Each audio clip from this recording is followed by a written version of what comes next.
Satanism is often associated with negativity, with hate, with fear, with disdain, wrath, anger. People that associate Satanism with that are obviously misinformed and ignorant, and have a hard time or the inability to think outside of the concepts of good and evil, heaven and hell, God and the devil. And so, of course, they associate Satan or Satanism with negative emotion.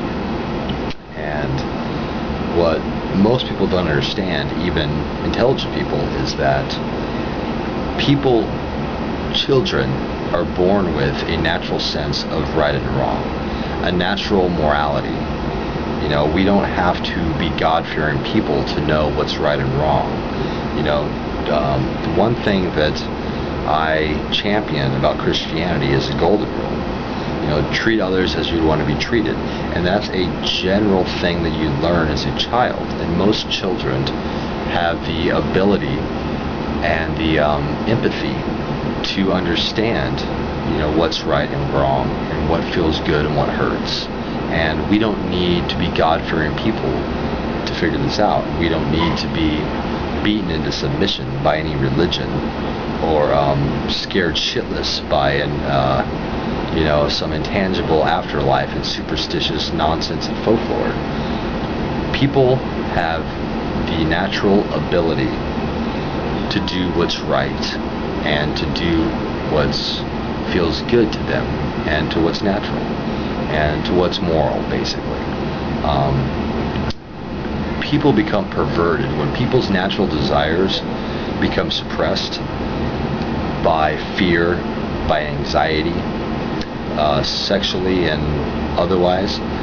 Those natural desires and impulses that are healthy end up turning inward and becoming neurotic.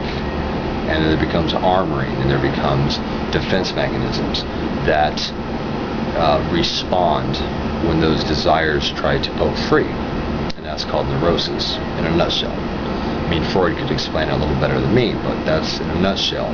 If you suppress people's natural urges and desires, they will build up inside and express themselves in a neurotic, oftentimes sadistic manifestation. But people have the ability, as children, with no instruction or very little guidance, to know what's right and wrong. And so when people say Satanist or immoral, it's just silly, because Satanists are realists. We're realists. We don't repress our natural desires and longings. So therefore, we are generally the most honest and most sincere people around. Most of us aren't underhanded and, you know, seedy, shady people. Most of us, you know, we have our desires, we express them, we have longings, we don't deny them, and therefore we are capable of being the most loving and being the most generous people of all, being the most natural, you know, being the most real, the most human of all animals. We don't have to be God-fearing people.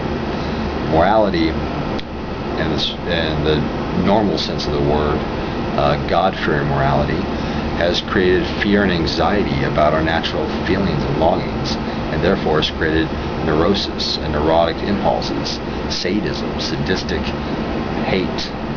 It's not Satanism. It's the other way around.